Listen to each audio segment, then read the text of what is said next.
좋으신 하나님, 우리를 지키시는 하나님, 우리의 모든 것을 책임지시는 우리의 목자가 되시는 하나님의 은혜와 평강이 우리 성도님들의 가정과 심령 가운데 가득하시기를 축복합니다. 태풍이 몇 개 지나갔습니다. 제가 늘 등산을 하는데 지난번 바람이 많이 부는 날도 제가 산에 올라갔습니다.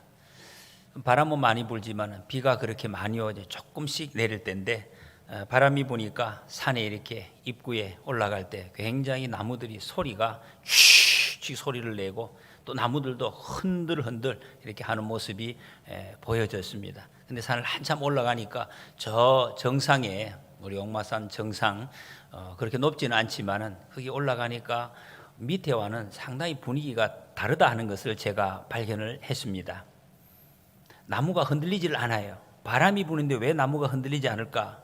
여러분, 바람 부는데 흔들리지 않는 나무 보셨습니까? 꼭대기는 나무가 흔들리지 않아요. 나무가 흔들리는 게 아니라 위에 이파리가 흔들리고 있는 거예요. 꼭대기에 서 있는 나무는 대부분이 소나무입니다. 소나무 휘 부드러운 소리만 나고 나무가 흔들리지 않고 든든히 서 있는 것을 보았습니다. 왜 그럴까? 뿌리 문제죠. 나무가 뿌리가 깊이 저 위에 와서 보면은 나무가 정말 뿌리가 다 보이는 것이 있어요. 길게 가는 거예요. 얼마나 뿌리가 깊고 넓게 많이 있는지. 그러니까 이 나무가 서 있는데 거의 아무리 어지간한 바람에는 흔들리는 것조차도 보이지 않아요. 그냥 끄트머리에 이파리만 흔들리는, 소리도 나지 않습니다. 정말 이 태풍이 불 때 우리 이 인생도 이런 모습이구나 하는 것을 제가 생각을 했습니다. 인생이 태풍이 불 때 여러분, 사람이 소리가 많이 나는 그런 사람이 있습니다. 조금만 바람이 불어도 여러 소리를, 시끄러운 소리가 나고 자칫하면 이 바람에 흔들리다가 뿌리가 뽑혀서 넘어지는 이런 나무, 이런 인생이 있을 수도 있겠구나 하는 그런 생각을 했습니다. 무엇이 중요한가? 인생은 계속해서 우리가 태풍이 오고 환란이 오고 우리의 풍파가 우리를 괴롭히고 있습니다. 거기에서 흔들리지 않고 승리하는 삶을 살기 위한 방법, 나무를 통해서 하나님이 보여주시는 교훈입니다. 보이지 않는 것이 중요하다. 뿌리는 보이지 않습니다. 나무가 아무리 굵고 열매가 풍성하고 그 이파리가 무성하다 할지라도 보이지 않는 뿌리에 관건이 있다. 뿌리가 깊이 내리지 못하면 아무리 아름다워도 넘어지는 것이. 그러나 뿌리가 깊이 있으면 어떤 나무라도 든든하게 승리하며 살 수가 있다 하는 것. 우리 인생에도 보이지 않는 부분이 중요합니다. 우리 겉으로 보이는 거, 무엇을 남겼는 거, 이것이 아니라 보이지 않는 무엇입니까? 영적인 부분. 하나님 앞에서 기도로, 말씀으로 내 삶이 무장되어 있을 때 인생에 어떤 풍파가 와도 걱정이 없습니다. 든든합니다. 바람 소리 크게 나지 않습니다. 태풍 지나가도 거의 문제 없습니다. 여러분, 우리의 기초가 중요하다는 것. 그래서 우리가 지금 하나님의 말씀을 통해서 우리 신앙의, 인생의 기초적인 문제를 하나씩 말씀을 통해서 상고하고 있습니다. 교회란 무엇인가? 교회의 가장 중요한 이 본질 두 가지를 지난 시간에 우리가 말씀을 들었습니다. 하나는 사귐이고 하나는 선교라고 했습니다. 교회 모든 사역들은 선교에 초점을 맞추어져야 돼요. 처음 예수님 믿는 사람, 예수님을 잘 모르는 사람, 이분들의 모든 모습과 상황에 맞추어서 예배도, 모든 환경도, 프로그램도 진행이 되어야 된다. 이것이 하나님이 원하시는 것이다 하는 것이고, 또 하나는 교제입니다. 하나님의 말씀대로 살아갈 때 가장 중요한 것이 사귐입니다. 주님과의 사귐, 형제 자매들과의 사귐. 이 어려운 세상을 어떻게 우리가 이겨나갈 수 있는가? 정말 등산과 같은 이 치열한 인생을 주님과 한 걸음 한 걸음 그랬습니다. 주님은 우리에게 딱 한 걸음씩만 걸으라고 그랬습니다. 매일 제가 체험한다고 하지 않았습니까? 두 걸음 못 걷으면 힘듭니다. 꼭대기 바라보면 지쳐서 어떻게 내가 가나 낙심이 됩니다. 그러지 말고 딱 한 걸음씩, 주님 나와 한 걸음, 주님 오늘도 한 걸음입니다. 주님 오늘도 한 걸음입니다. 주님 오늘도 한 걸음입니다. 주님과 함께 한 걸음씩 걸어가는 것. 주님과 사귀면서, 그러면 힘들지 않습니다. 힘들지 않고 주님이 우리를 통해서 약속해 놓으신 그 목표 지점, 소망의 항구, 승리의 항구에 반드시 주님이 우리를 도달하게 하실 줄 믿습니다. 이 사귐으로 살아가는 것, 그 사귐은 곧 사랑으로 우리에게 나타나는 것이다. 우리가 말씀을 들었습니다. 오늘 이 시간에는 우리가 예수님을 믿는다 할 때 믿는다, 이 믿음이 무엇인지, 그리고 구원받는다 하는 것이 무엇인지 다시 한번 우리가 말씀을 통해서 점검하고 확인하는 그런 시간, 은혜 받는 시간이 되시기를 소원합니다. 우리가 잘 아는 말씀이 있습니다. 하나님이 세상을 이처럼 사랑하사 독생자를 주셨으니 이는 그를 자마다 멸망하지 않고 영생을 얻게 하려 하심이라. 여러분, 이 관로 안에 답을 아십니까? 여기 뭐 들어갑니까? 네, 다 알고 계시죠, 여러분? 우리 다 외우고 있습니다, 거의. 그런데 만약에 여기 계신 분들 말고 집에서 예배 드리시는 분들 말고 예배 안 드리는 분, 저 밖에서 한 번도 교회 나와본 적이 없고 성경 말씀을 한 번도 펴본 적이 없고 이 기독교에 대해서 전혀 모르는 사람이 만약에 이 말씀이 기독교의 교리에 있다, 중요한 말씀이다 이렇게 생각하고 이 관로에 어떤 것이 들어갈까요? 라고 묻는다면 그런 분들이 뭐라고 여러분 대답을 할 것 같습니까? 추측으로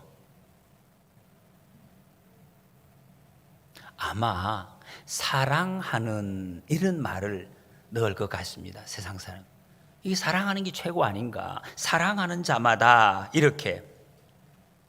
성경은 하나님이 우리를 먼저 사랑하셨다라고 말씀하고 있습니다. 먼저 사랑하셨다. 요한일서 4장에 보면 우리가 사랑하면 그가 먼저 우리를 사랑하셨습니다 그랬습니다.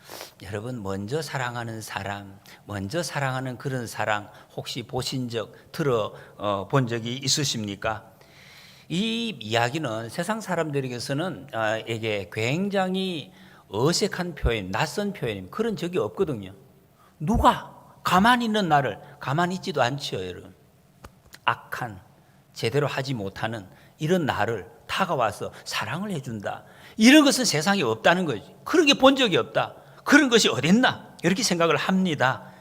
그거는 신에 대해서도 마찬가지입니다. 세상 사람들이 생각하는 신은 그냥 가만히 있습니다. 입 다물고 냉랭하게 가만히 있는데 그 앞에 가서 사람들이 그냥 지극정성을 다해서 무언가를 바치고 빌고 하면 신이 그때서야 사랑을 줄까 말까, 그것도 줄까 말까 하고 결정을 하는 그런 모습을 생각을 하고 있습니다. 그런데 성경은 하나님이 먼저 우리를, 나를 사랑하셨다 이렇게 말씀하고 있습니다. 하나님이 먼저 사랑하셨다. 주 예수 내가 알기 전 날 먼저 사랑했네. 할렐루야. 여러분, 우리 하나님이십니다. 이게 잘 믿어지지 않는 분들도 사실 우리 중에 계실지도 몰라요.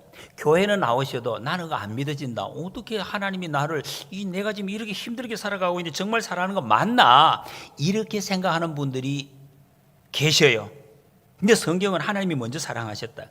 하나님 먼저 사랑하셨죠. 그런데 하나님은 그래 놓고 우리에게 그 사랑을 요구하시지 않습니다. 내가 사랑했지, 정말 사랑했지, 너도 그럼 사랑해, 이렇게 말씀하시지 않는다는 거예요. 사람들은 다 그렇게 합니다. 내가 이렇게까지 했는데 너 뭐 할 거야, 이렇게 하지. 하나님은 그렇게 하시지 않아요. 이렇게 사랑하시고도, 먼저 사랑하시고도 우리 보고 사랑을 요구하시지 않습니다. 뭘 요구하십니까? 하나님은 믿음을 요구하십니다. 믿어라, 믿어라, 믿어라. 요한복음 14장 1절에 너희는 마음에 근심하지 말라, 하나님을 믿으니 또 나를 믿어라. 주님이 말씀하시는 것은 우리에게 믿으라 하십니다. 다 할 수가 있으니까. 11절에서도 내가 아버지 안에 거하고 아버지께서 내 안에 계심을 믿으라. 그렇지 못하겠거든 행하는 그 일로 말미암아 나를 믿으라. 예수님의 말씀입니다. 예수님 왜 이렇게 말씀하실까요? 내가 사랑했으니 너도 사랑해 주는 게 당연한 건 아니니? 이 말이 맞잖아요.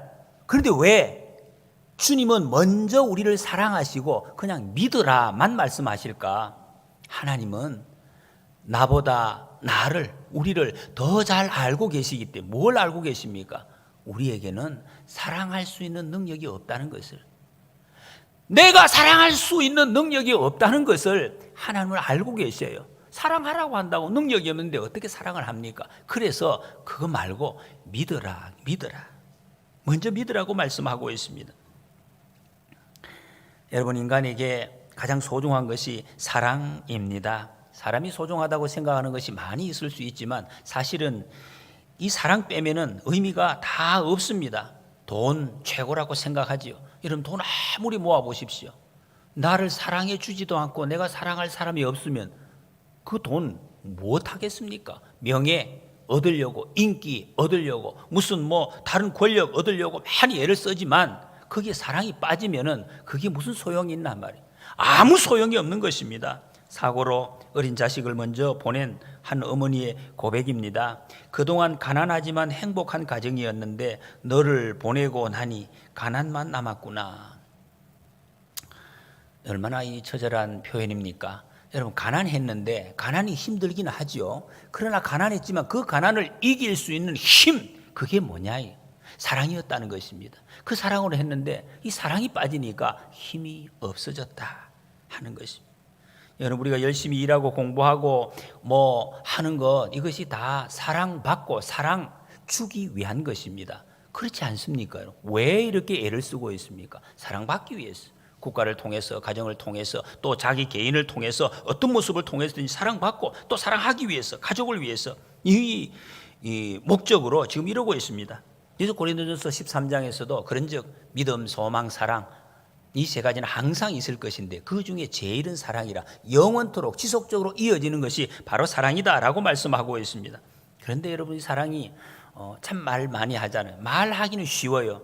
그런데 행하기가 참 어려운 것 같습니다. 못하는 거죠. 사실 우리가 어떤 사람을 사랑한다고 할 때 정말 그 사람을 사랑하는 것인지, 그 사람을 통해서 내게 주어질 어떤 이익, 뭔가 떨어지는 것이 있는 그것 때문에 사랑하는 것인지, 이게 헷갈릴 때가 한두 번이 아닙니다. 사실 우리 청소년 친구들도 있는데, 우리 어른들이 부모님의 사랑은 참 숭고하다라고 우리가 표현을 맞죠. 숭고합니다. 대체적으로. 그런데 이게 100% 순진하진 않아요.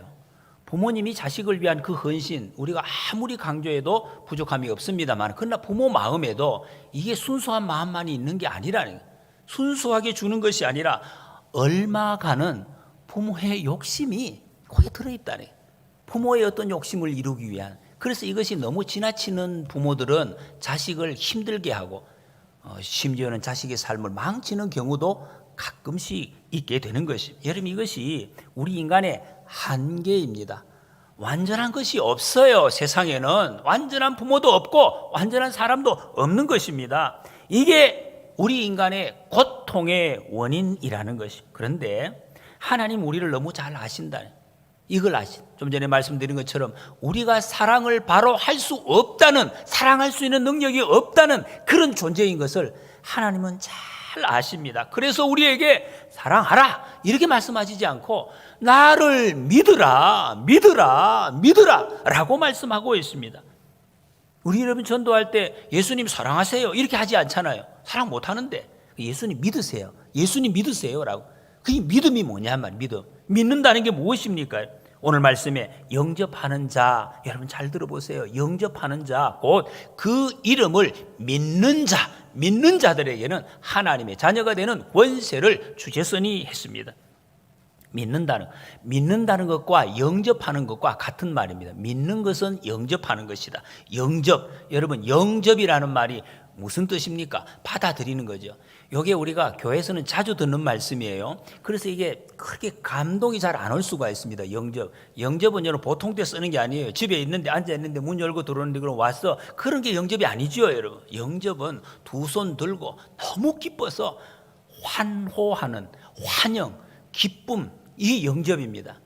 정말 이걸 잘 표현한 것이 TV에서 가끔씩 나오는 거. 저 평양에서 김정은이가 나타났을 때 그 인민들이 꽃을 들고 이게 영접입니다. 정말 저 장군님을 멀리서라도 한 번만 내가 뵀으면 마음속으로 늘 기다리고 있었는데 드디어 나타나셔. 막 너무 막 감당을 하지 못한 이게 영접이에요. 예수님을 영접하신다는 것, 한다는 것은 이런 것을 뜻합니다. 예수님 뭐 착한 일 하셨지, 이런 게 아니에요, 여러분. 예수님을 영접한다. 특히 이 요한복음이 기록될 때에 초대교회 당시에 이때 상황은 예수님을 영접한다는 것은 더더욱 다른 의미가 있습니다. 이때 예수님을 영접하는 것은 목이 잘리거나 감옥에 갇히거나 핍박을 받는, 이것을 각오해야 하는 이런 상황입니다. 예수님을 영접하면 이렇게 돼. 그럼에도 불구하고 빛으로 오신 예수님, 내 삶을 완전히 바꾸어 놓고 어둠의 모든 삶을 몰아내고 내 삶을 완전히 새로운 것으로 책임져 주시는 그분, 하나님의 아들 예수님이 오신 것이 너무너무 감사하고, 주님 오시면 내 삶이 다 해결이 됩니다. 그것을 믿기 때문에 예수님을 영접한다, 이런 뜻입니다. 그래서 여러분, 믿고 영접하는 것, 하나님의 자녀가 된다는 것은 정말 우리 찬송가 가사처럼 내 주여 뜻대로 행하시옵소서, 살든지 죽든지 뜻대로 하옵소서, 이 고백과 정말 똑같은 거예요. 내가 살고 내가 죽고, 내가 예수님 믿어가지고 뭐 한번 잘 돼 볼까, 예수님 믿으면 어떻게 좀 승진되겠지, 예수님 믿으면 내 부자, 이런 거 아무것도 전혀 없는 거예요. 살든지 죽든지 뜻대로 하옵소서, 이게 예수님이 영접하는 것입니다. 우리가 예수님 믿는 것입니다. 누가복음 15장에 보면 탕자의 비유 나옵니다. 어떤 부자가 있었는데 두 아들이 있었습니다. 둘째 아들이 이 마음이 어떤 마음인지, 아버지 살아계신데 자기 유산을 받아가지고 그냥 집을 나갑니다. 가출을 한 거죠. 아버지 그냥 어떻게 되는지 놔두고 가출을 했어. 먼 나라에 가서 다 그냥 낭비해서 없애버렸습니다. 거지 됐습니다. 먹을 데가 없으니까 다른 집에 가서 종살이를 하죠. 돼지를 치고 있는데 돼지 먹는 음식도 자기에게 돌아올 것이 없다. 참 비참하게 되었습니다. 그때서 아버지가 생각이 났습니다. 안 되겠다, 내가 이왕에 죽을 몸이 되었으니 아버지 집에 가서 종으로나 살겠다라고 생각하고 아버지 집에 돌아오게 됩니다. 터벅터벅 거지가 돼서 아버지 집에 돌아오는데 저 멀리서 아버지가 보고 있다가 달려나왔죠. 달려나왔다는 것은 아버지는 정말 영접하기 위해서 준비가 된 거예요. 준비가. 마음으로 어제나 오늘이나 기다리고 있다가 자식이 멀리 나타나니까 쫓아가서 안고 그야말로 영접했습니다. 아들이 너무 미안해서 이야기를, 아버지 나는 아들 아니에요. 아들 아닙니다. 아들 못합니다. 내가 이렇게 돼가지고 어떻게 아들을 합니까? 나 아버지 아들 안 하고 지금부터는 그냥 아버지 집에 종, 그냥 음식 하나 던져주는 거 그거 먹고서 이것만 해도 나는 더 바랄 것이 없습니다. 나 아들 아니에요. 그렇게 했어요. 근데 아버지는 그렇게 하지 않았어요. 그냥 영접했어요. 안아주고 옷 다 벗기고 새 옷 입히고 가락지 끼고 새 신발 신기고, 그리고 살진 송아지를 잡아가지고 잔치를 하는 거예요. 원래대로 더 풍성한 것으로 이 아들에게 영접을 하세요. 받아들였습니다.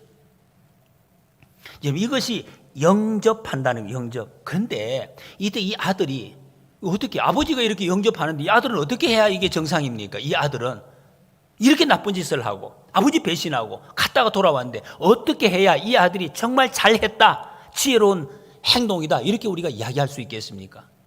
여기 지금 이야기한 대로 아버지 이렇게 받아주시는데, 아버지 알겠습니다, 아버지가 받아주시니 너무 감사합니다. 이제부터는 제가 열심히 아버지 집에서 노력을 해서 돈 벌어가지고 지금까지 제가 아버지 재산 가져간 거 그거 다 갚고, 그리고 그 이상 벌어서 아버지에게 잘 봉양해 드리겠습니다. 그러면 아버지가 아이고 착하다, 야 참 정신이 바로 됐구나, 이래가지고 아버지가 칭찬하시겠습니까? 아니면은 아버지 아니에요, 나는 아들 못 돼요, 절대 아들 될 수가 없어요, 이렇게 나쁜 짓을 했는데 이미 내가 어떻게 아버지 집에 아들이 되겠습니까? 아들 못 됩니다. 안 돼요, 아버지 안 돼, 나는 아버지 아들 못 해, 절대 못 해, 그냥 종, 나는 종할 거예요. 나에게 아들 하라 하지 마세요. 나는 계속 종, 끝까지 종으로 할 거예요. 이렇게 하면 야, 참 너 정말 겸손하다, 착하다, 그래 그렇게 해라, 이렇게 아버지가 하시겠습니까? 그렇지 않죠, 여러분. 이 아들이 유일하게 선택할 수 있는 거 한 가지입니다. 한 가지. 뭡니까? 아버지 사랑을 받아들이는 것입니다. 아버지가 이렇게 나를 사랑하시는구나, 상상 못할 사랑으로 아버지가 나를 영접하시는구나, 아버지가 나를 완전히 영접하셨다는 그것을 내가 영접을 하는 것입니다. 그러면 온전한 관계가 회복이 되고 그 안에서 참된 자유가 있고 풍성한 삶이 보장되는 것입니다. 이것을 여러분은 하나님이 우리를 영접하시고 내가 하나님을 영접한 그 비유로 지금 말씀을 하고 있습니다. 예레미야 31장에 보면 내가 영원한 사랑으로 너를 사랑하기에 인자함으로 너를 이끌었다 하였노라. 하나님 우리를 영원한 사랑으로 우리를 사랑하십니다. 하나님이 우리를 부르실 때, 우리를 영접할 때 우리는 하나님을 그냥 영접하는, 하나님이 나를 사랑하시는구나, 하나님이 나를 사랑하시는구나, 정말 사랑하시는구나, 받아들이면 되는 거예요. 그 하나님의 사랑을 영접하는 것입니다. 그럴 수가 없어. 세상에 어떻게 그런 분이 계시나? 그런 사람 없어. 나는 본 적도 없어. 나는 못 믿어. 그러지 말라는 거예요. 받아들이는 것입니다. 영접하시는 것입니다. 그리고 뒤로 빼는 거 아니에요. 하나님, 나 너무 죄인이에요. 너무 죄가 많아서 보세요. 지금도 이런 마음이 있는데 이거 되겠습니까? 절대로 하나님 아들은 안 되고 그냥 대충 왔다 갔다 하면서 그냥 그렇게 살도록 그냥 할게요. 그런 것도 아니에요, 여러분. 하나님의 사랑을, 하나님이 정말 나를 사랑하시는구나 받아들이는 것이, 여러분 하나님의 이 사랑을 받아들이시기 바랍니다. 받아들이시. 하나님은 우리를 먼저 사랑하신다고 말씀하셨습니다. 우리 보고 받아들이라고, 믿으라고 말씀하십니다. 여러분, 그러면 우리가 예수님을 영접할 때 무슨 일이 일어나는가? 예수님 잡히시기 한 일주일 전쯤에 그 주간에 여리고라는 성으로 들어가십니다. 그때 그 여리고 성에서 이 세리장 삭개오라는 사람을 만나게 됩니다. 여러분들, 세리장은 유대인이에요. 유대인이 지금 로마의 식민지 하에 있는데 식민지 그 백성 중에서 선택을 받아서 로마를 위해서 헌신하세요. 그러니 자기 민족으로 보면은 아주 나쁜 도적, 이 매국노입니다. 아주 나쁜 사람이냐. 이 사람을 좋아하는 사람 한 사람도 없습니다. 그 동네에서. 돈만 버는 거죠. 돈만 벌어서 집에 들어가서 돈 벌어가 그거 보고 이제 웃고 있는 이런 사람이었습니다. 그런데 이 사람이 예수님이 보고 싶었습니다. 여러분, 이런 사람도 예수님 보고 싶어 합니다. 아무리 나쁜 짓하고 악한 사람도 예수님 보고 싶어 하는. 근데 예수님 보러 나갔습니다. 키가 너무 작았어요. 사람들이 너무 많으니까 안 보여서 나무 위에 올라갔습니다. 돌감람나무 위에 올라갔습니다. 올라가서 멀리서 예수님을 보고 있는데 예수님이 이미 이 삭개오를 아시고 예수님 삭개오 가까이 왔어요. 그 나무 밑에서 삭개오를 올려다 보시면서 삭개오야 내려오너라 그래요. 이름을 아셔서 삭개오에 내려오너라 불러주시고 내가 오늘 네 집에 유하여야겠다. 네 집에 가서 가겠다. 이렇게 말씀을 하십니다. 삭개오는 거기에 응답해서 즉시 내려왔습니다. 내려와서 예수님을 영접했습니다. 자기 집에 모셔드렸습니다. 잔치를 베풀었습니다. 그 내용이 누가복음 19장에 나오고 있습니다.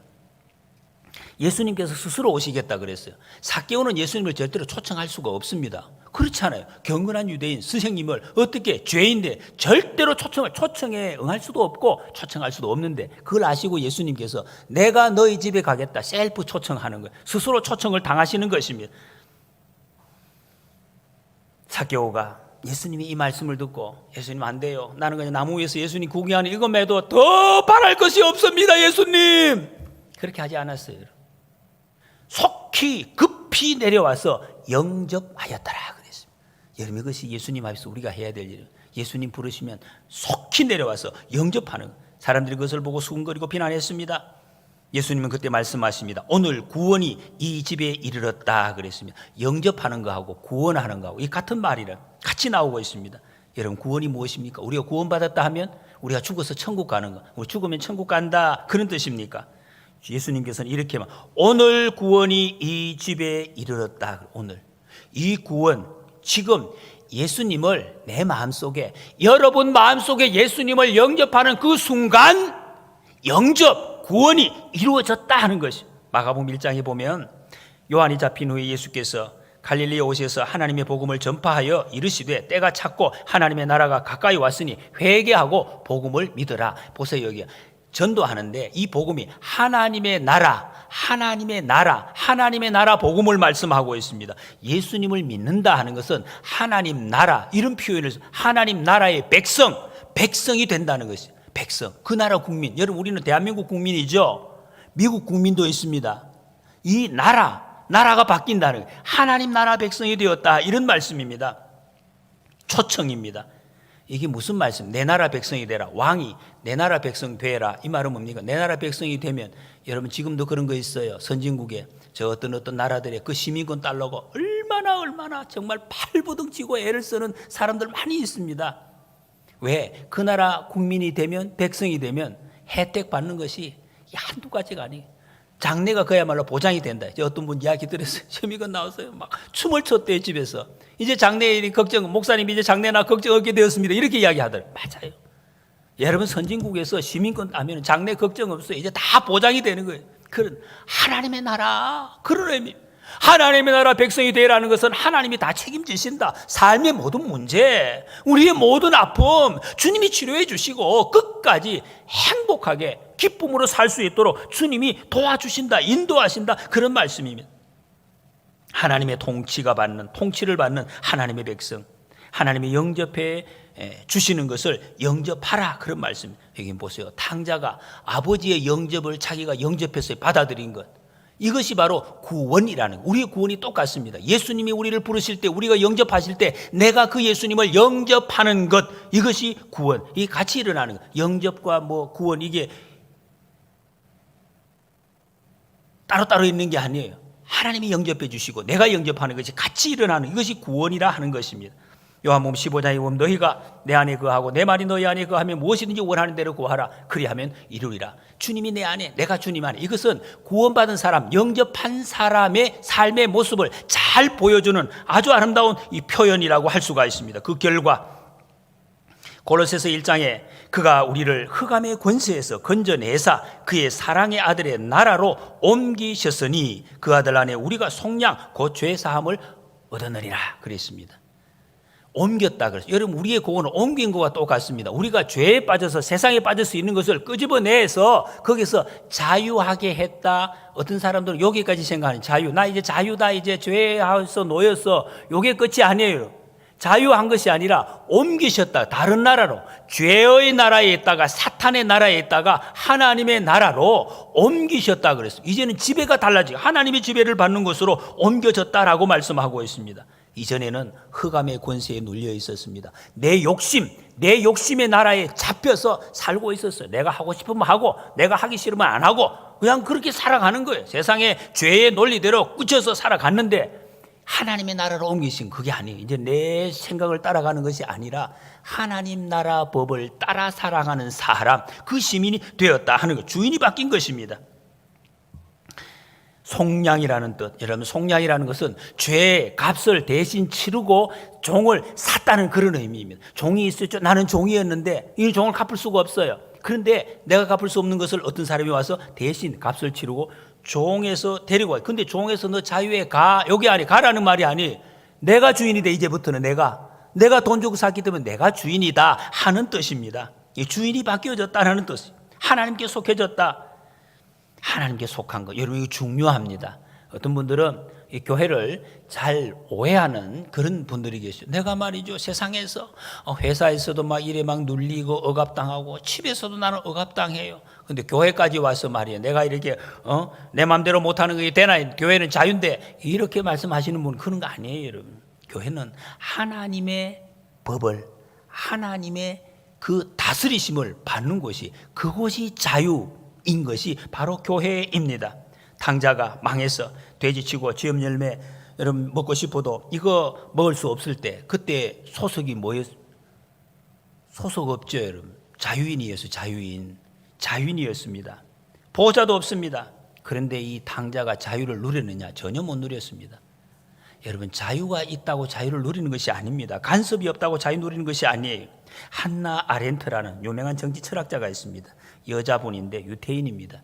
이분이 쓴 인간의 조건이라는 책에 보면 이런 이야기였습니다. 현대인들이 사생활, 프라이버시라는 것을 아주 존중받는 것, 프라이버시가 존중되면 아주 인간다운 삶을 산다, 이렇게 주장한다는 것. 그런데 고대 헬라인들은 정반대로 생각을 했다는 것입니다. 사생활을 헬라어로 이디오스, 이 원어가 이디오테스라는 말, 영어에 보면 이디오트라는 단어가 여기서 나와요. 바보, 천치, 이런 뜻입니다. 사생활, 현대인들은 사생활 이 보장받지 못하는 것을 아주 비참하게 생각하지만 헬라인들은 반대로 공적인 참여하지 않는 것이 비참한 삶이다, 인간다운 삶이 아니다라고 생각을 했다는 것입니다. 많이 다르죠, 생각이. 근데 이러면 성경은 이 생각과 같이 합니다. 사람은 같이 살아야 돼. 함께 살아야 돼. 함께 나누는 삶을 아주 강조하고 있습니다. 그것을 이 코이노니아라고 말씀하고 있습니다. 참여하고 나눈다 하는 것은 우리가 지난 시간에 말씀드린 것처럼 사귐이란 하나님의 백성으로서 살아가는 정상적인 삶이 사귐의 모습이다. 코이노니아의 삶이다 하는 것이. 사람은 소속이 있어야 자유롭습니다. 소속이 있어야.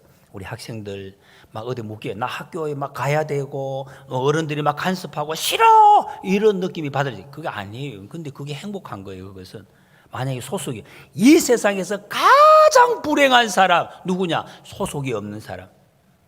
누굽니까? 난민. 여러분 난민이라는 사람은 자기 나라의 이 악한 정부 때문에 그 정부에 살지 못하고 그냥 튀져나온 사람. 집으로 자기 나라 못 돌아가죠. 다른 나라에서는 받아주지 않습니다. 바다 위에서 보트 피플이라고 배 위에서 있는 거 소속이 없어요. 비참합니다. 지난번 우리 제주도에서 예멘 사람들이 왔습니다. 와서 이 사람들이 원하는 게 뭐였습니까? 직업 아니에요. 받아달라는 거예요. 그냥 소속을 대한민국 국적 소속만 해달라. 영접해달라. 더 이상 바람이 없는 거예요. 그 소속이 이렇게 중요하다 하는 것이. 여러분 우리의 소속은 땅에서는 교회입니다. 교회 영원한. 사람에게 소속은 끊어져요. 떨어집니다. 교회. 그리고 영원한 하나님의 나라가 우리의 나라인 줄 믿습니다. 영화 쇼생크 탈출이라는 유명한 영화가 있습니다. 아주 재미도 있는데 여기 보면 그런 내용이 나와요. 이 감옥 이야기입니다. 감옥에 있다가 어떤 사람이 이제 나오게 됩니다. 그 가석방이 되는데 수십 년 감옥에 있다가 이 브룩스라는 사람이 근데 사회에 적응을 못해요. 너무 오래 감옥에 있다 보니까 적응을 못하니까 감옥에 다시 들어가고 싶어요. 이 죄를 일부러 지어가지고 감옥에 들어가려고 애를 씁니다. 그래도 그것도 못해요. 그것도 못하니까 결국에는 이 사람이 쓸쓸히 어떤 한 여관방에서 자살을 하는 그런 그 장면이 나오고 있습니다. 여러분 정말 자유를 찾은 사람이 오히려 그 갇힌 곳을 그리워하는. 왜 그럴까요? 인간은 소속, 친밀감 이거 없이는 못 사는 거예요. 소속이 있어야 자유함을 누릴 수가 있다는 것입니다. 여러분 마음대로 내가 다 갈 수 있습니다. 여러분 다 갈 수 있잖아요. 누가 지금 여러분 가는 것을 막습니까? 다 갈 수 있습니다. 그러나 아무도 환영해 주지 않는 사람 그걸 자유롭다 이렇게 할 수 있겠습니까? 할 수 없습니다. 이런 의미에서 여러분 지금 여러분들 곁에 있는 사람 싸움을 했든지 좀 미워하든지 마음에 안 들든지 여러분 가족, 여러분들 친구, 여러분들의 직장에 아니면 교회 믿음의 형제 자매들 얼마나 우리 인생에서 정말 소중한 사람들인지 우리가 이것을 다시 한번 확인을 하게 됩니다. 우리가 천국 가는 것은 뭘 했느냐가 아닙니다. 여러분 딱 한 가지 조건이에요. 소속입니다. 하나님의 나라 백성이 되는 것은 소속이 어디에 속해 있느냐. 지난번 여러분 한 몇 달 전에 있죠. 우리 이게 코로나19 때문에 각 나라에서 특히 그 중국의 우한 지역에 우리 교민들이 많이 있었습니다. 세계적인 다른 나라의 사람 많이 있었는데 그때 그 사람들 어떻게 거기 계속 놔두면은 아주 비참하게 되는데 우리나라에서 다른 나라도 마찬가지 몇몇 나라에서 전세기를 비행기를 특별히 보내가지고 그분들을 이렇게 이제 본국으로 송환해오는 그런 일이 있었습니다. 이 일도 이제 국가가 정말 국민을 보호하겠다는 굉장한 의지 또 힘이 있어야 하는 것 아니겠습니까? 그런데 그때 그 비행기에 탈 수 있는 사람 소속이 중요하다는 것. 이 사람이 평소에 착한 사람이냐, 나쁜 사람이냐, 아니면 앞으로 이 비행기를 태워줬을 때 국가에서 태워주는데 공짜로 태워줬을 때 앞으로 국가를 위해서 봉사를 할 것이냐 안 할 것이냐 그거 아무 소용없죠. 중요하지 않아요. 아무 영향력 없습니다. 소속이 대한민국 여권 주민등록증이 있느냐 없느냐 얼굴 생긴 거 상관없습니다. 여러분 지금 더 마찬가지 우리나라에도 외국인들 많이 들어요. 우리하고 전혀 다르게 생긴 사람도 대한민국 여권 소속만 있으면 비행기 타는 거예요. 한국에 돌아오는 것입니다. 미국 가는 것도 미국인들도 마찬가지입니다. 여러분 한국 생긴 건 한국 사람이 생겼는데 미국인이라고 그러잖아요. 왜? 미국 여권을 가지고 있기 때문에. 이 소속이 그렇게 중요하다는 것입니다. 여러분 우리 구원도 마찬가지입니다. 우리가 예수님 영접하는 순간 하나님 나라 국민이 된다 그런 말. 하나님 나라 국민이 됐기 때문에 우리는 천국 가는 것입니다. 반드시 가는 것입니다. 하나님이 인도해 주시는 것입니다. 요한복음 17장 예수님께서 내가 세상에 속하지 아니함 같이 그들도 세상에 속하지 아니하여 사옵나이다. 삭개오 이야기 보세요, 여러분. 예수님 집에 모신 삭개오가 내 소유 절반 가난한 자리에 나눠주고 만약에 속에서 빼앗은 거 있으면 4배를 갚겠습니다. 얼핏 이 말씀을 보면 그때 예수님 말씀하시죠. 오늘 구원이 내 집에 이르렀느니라. 삭개오가 예수님 믿고 착한 일, 자기 막 이렇게 재산 내놓고 착한 일을 했으니까 예수님이 너 구원받았다. 이렇게 여러분 생각을 할 수가 있어요. 근데 말씀을 전체적으로 읽으면 그거 아닙니다, 여러분. 이미 삭개오가 이 착한 일을 하기 전에 예수님이 미리 삭개오를 아시고 택하시고 찾아가시고 부르시고 하나님의 구원이 진행되어 왔다 하는 것이에요. 여러분 우리 구원도 다 마찬가지입니다. 내가 어느 날 교회 왔으니까 나 오늘 교회 와서 등록했어. 그 시작이 아니에요, 여러분. 그 이전에 이미 하나님이 이 구원을 시작을 하셨다는 것입니다. 소속이 바뀌었습니다. 이 선행을 한 것은 삭개오가 내가 하나님의 나라 백성이 되었구나, 하나님 나라 백성이 되었기 때문에 이제는 하나님의 법을 따라서 사는 것. 이전에는 내 욕심의 법을 따랐습니다. 그냥 돈 모으고 돈 없으면 못 산다, 그냥 그걸 계속해서 끌어모으는 거죠. 그리고 거짓말 하든지 사기를 치든지 상관은 없다.